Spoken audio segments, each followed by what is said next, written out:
First graders, it's Monday. Happy Monday. I hope you had a good spring break. It's good to be back. Thank you for tuning in. We're going to get right into this book. I'll chat with you about other stuff after I read these chapters, but I'm going to read the first 3 chapters this morning. There are 12 chapters total in The Bailey School Kids. Ghosts don't eat potato chips, but Mr. Prince does. I added that part. Anyways, here's the cover. You might recognize it from last week before, if you tuned in. Here we go. Chapter 1. Great Aunt Matilda. Aw, Grandma, Eddie whined. Why do I have to go? Great Aunt Matilda doesn't even like me. Eddie's grandmother sighed. Because Matilda is my sister, and families take care of each other. That old bat never did anything for us, Eddie mumbled. Eddie's grandmother thumped him on the head. That's not the point. She's been by herself since Uncle Jasper passed away. Now she's sick and needs our help. All you have to do is take her meals to her. You and Howie can take her lunch on your way to the playground. Eddie pulled a baseball cap over his red, curly hair and grabbed the dish off the kitchen counter. He didn't complain to his grandmother again, but he slammed the door on his way out. Yikes, don't do that. His best friend Howie was waiting for him at the street corner. What's that? Howie asked. It's a gross casserole for my great Aunt Matilda. I love casseroles, actually. Don't you mean it's a great casserole for your sick aunt? Howie asked. Eddie snickered. You don't know my grandmother's cooking. Howie laughed and pulled out a crushed bag of potato chips from his shirt pocket. You want some garlic chips? Oh, here's a picture. He doesn't look too happy about that. You want some garlic chips? No, those chips are worse than my grandmother's cooking, Eddie said. You should get the kind I like. I'm starting to think that Eddie's picky. The 2 boys headed down a side street with Howie crunching away. In just a few minutes, they stood in front of Aunt Matilda's house. The branches of a huge weeping willow tree dragged the ground beside the fence. Have you ever seen a tree like that where the branches actually go all the way to the ground? Those are pretty cool. The rusty iron gate squeaked open. Eddie and Howie looked at the big house without saying a word. Dark windows stared down at them as they walked up the crumbling steps to the door. This house looks like a reject from an old horror movie, Howie whispered. Eddie nodded. It's definitely ready for a wrecking ball. Howie crunched nervously on his potato chips. Let's hurry up. This place is creepy. Eddie lifted the resting door knocker and then let it fall with a thud. Knock. A window on the 2nd floor creaked open, and a gray-haired woman looked out. Who's at my door? It's us, Eddie yelled. Grandma sent your lunch. Aunt Matilda wrinkled her nose like she just sucked a lemon.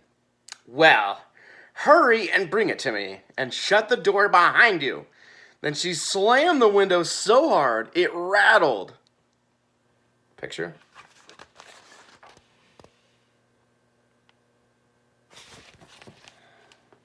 Eddie pushed the door open. A musty smell hit them like an ocean wave. Whew! Smells like something passed away in here. Has your Aunt Matilda ever heard of air fresheners? Howie asked. Old people don't care when things stink. Not true. Quit that whispering and bring me my lunch, Aunt Matilda said from her bedroom. An old lady could die of starvation before getting fed by you.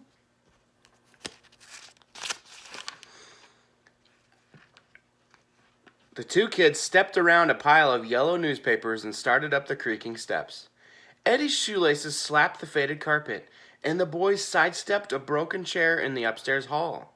Sidestep means they walked around. Aunt Matilda's room was at the end of the hall on the 2nd floor. Aunt Matilda was sitting up in bed with a box of tissues by her side. Wadded up tissues were scattered on the floor. Wisps of gray hair hung around her face like spider webs.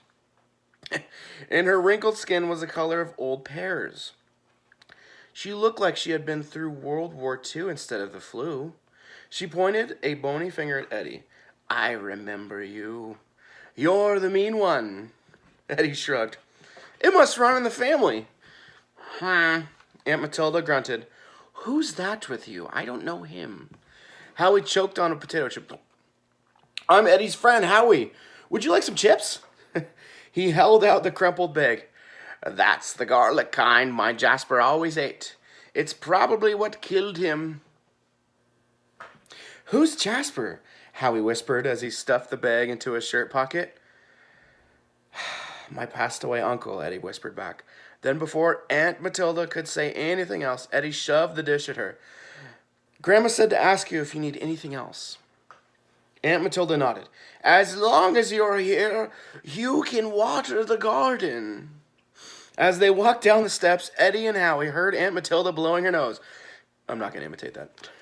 I might actually blow something in my hands. Ooh, one more picture before chapter 2. She's pointing at the boys. I never knew you had a crazy aunt, Howie said. She's not half as crazy as Uncle Jasper was, Eddie said as he pushed the door back open. We're just lucky he's not around anymore. Chapter 2. Weed Soup is chapter 2. I can't believe she calls this a garden, Eddie said, shaking his head. It's just a bunch of weeds. I bet your Aunt Matilda uses it to make weed soup. Howie laughed as he helped drag a garden hose between the gnarled trees.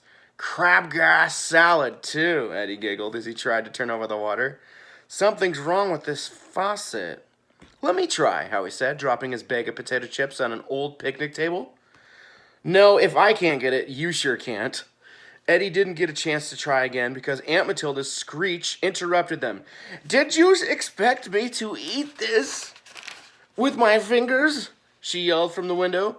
Bring me a fork and a glass of water. Eddie shoved the hose at Howie. You'll have to water the garden while I go water Aunt Matilda. Howie looked at the old house as his friend disappeared inside. Several windows were broken, and wood was nailed over the empty spaces. The attic window was so high, Howie had to tilt his head back to see it. What Howie saw made him freeze. Someone was staring down from the attic window. Howie rubbed his eyes and looked again. Then, no one was there. Want to see what he saw? Ooh. That's strange, Howie muttered. You're strange, Eddie said as he came out the back door. If you don't watch out, a bird will get you in the eye. Howie ignored Eddie's remark. Were you just in the attic? Eddie grabbed the hose from Howie. I don't even know how to get to the attic. Does anyone else live here? Howie asked. Just my crazy aunt. Eddie tried to twist the water spigot. Why do you care? Maybe we better call the police because I just saw someone in the attic. Howie pointed to the small window at the top of the house. Eddie stared at the window for a few minutes and then laughed. Don't be silly. It was just a shadow from those big trees. Howie looked at the window again, but he didn't see anything. Because Eddie finally got the hose on and squirted Howie right in the face. Cut it out, Howie yelled. Eddie laughed. I thought you might like to cool off. That sounds like a dad joke right there. Howie backed away from the weed patch. If you don't quit it, I'm going to the playground without you. Okay, I'll stop if you wait for me. As Eddie squirted the plants, Howie went to get his potato chips. Instead, he found an empty chip bag. Who said you could eat all my chips? I told you I hate garlic chips, Eddie said. Howie looked under the old picnic table and gulped. Eddie, come here. Eddie dropped the hose and walked over to the picnic table. What do you want? He asked. Howie pointed. Look under there. Eddie shook his head, but he glanced under the table. So you spilled your chips. What's the big deal? You want to see a picture of what it looked like?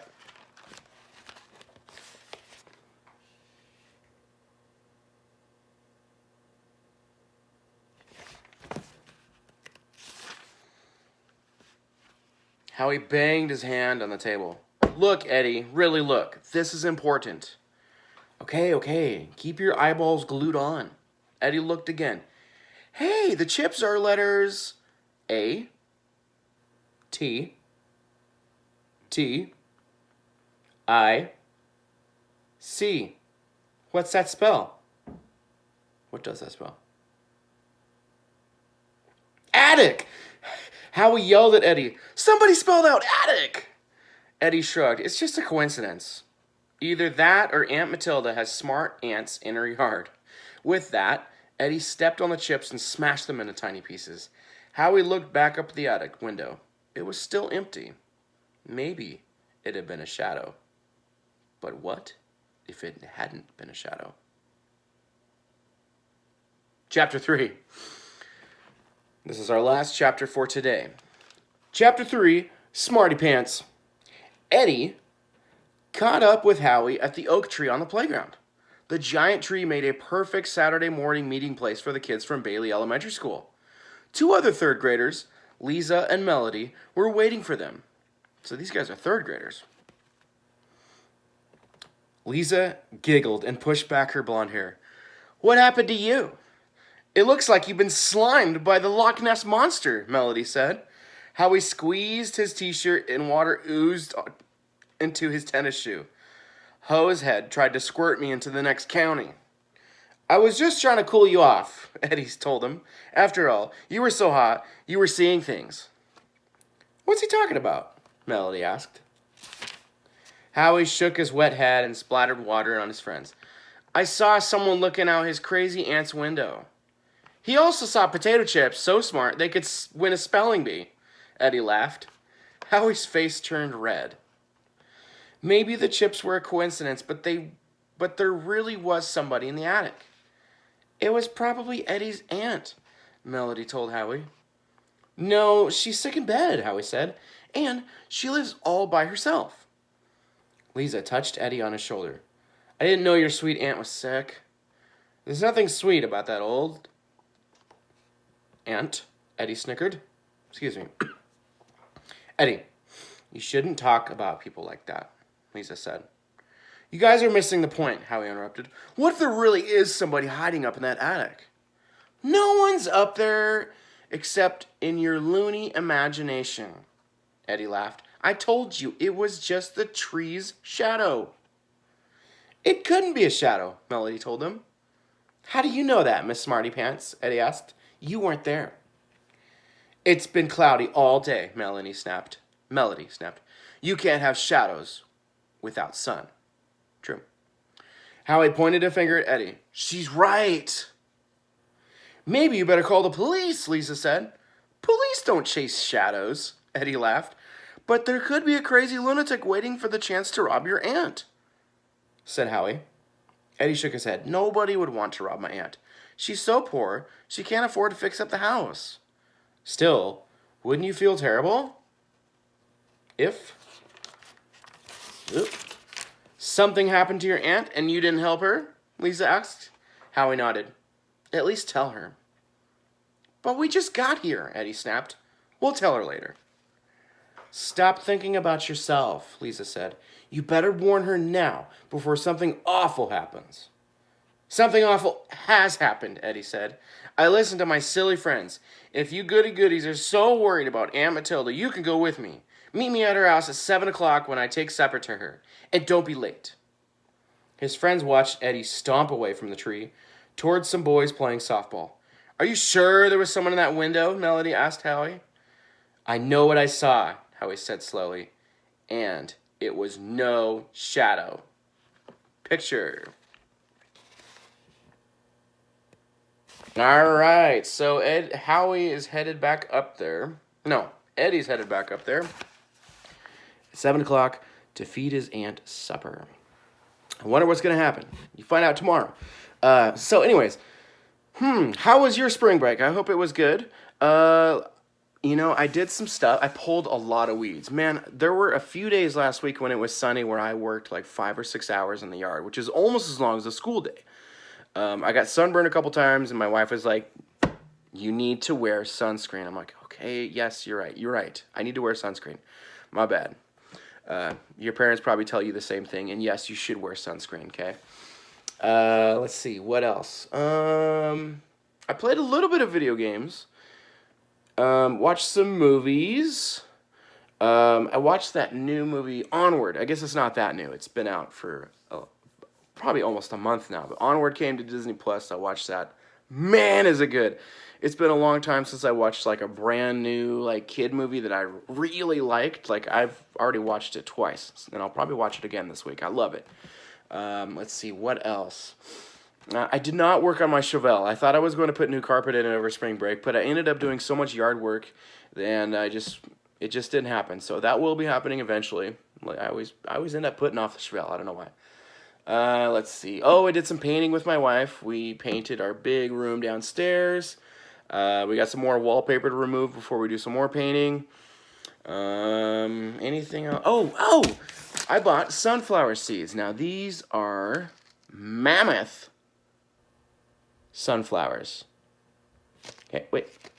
Cutting gold sunflower. Never mind. I thought I bought a mammoth. It's actually a cutting gold sunflower. So, yeah. Let's see. They can get around 5 feet tall.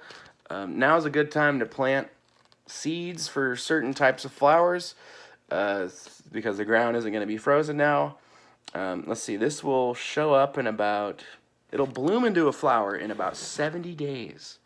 Okay, so I'm looking at about July for this to show up and look nice. As long as it gets watered every day and there's plenty of sun, this puppy will grow. And I got another bag, so yeah, I'm excited to see how these do. I've never grown sunflowers as an adult. Now, when I grew up as a kid, we had sunflowers that were taller than me. And you can get, there's different kinds of sunflowers. You can get sunflowers that have really big heads, which are called like the mammoth ones, which is what I thought I bought. But I grabbed the wrong seeds, and I just realized that now. These will still be nice. Anyways, there's also ones that grow like extremely tall, like so tall you can't even jump. I couldn't even jump to touch the top of them. They get so tall. So yeah, I'm excited about those. Let's see, anything else? Well, I'm sure you already know that the school year, the rest of the school year, you're going to be at home. School is closed through summer, so it's a bummer that I don't get to teach you guys again. We'll still see you on these videos, though, so keep watching these videos. I do have some updates on different kinds of learning that you're going to be doing, or that you can be doing, as long as your parents help you out. I'll be sending that to your parents. I already sent them an email this morning about kind of what's going to be coming up in the next week or so. I also sent out spelling words. If you have a chance, work on the spelling words. That would be great practice. Yeah, I will see you tomorrow.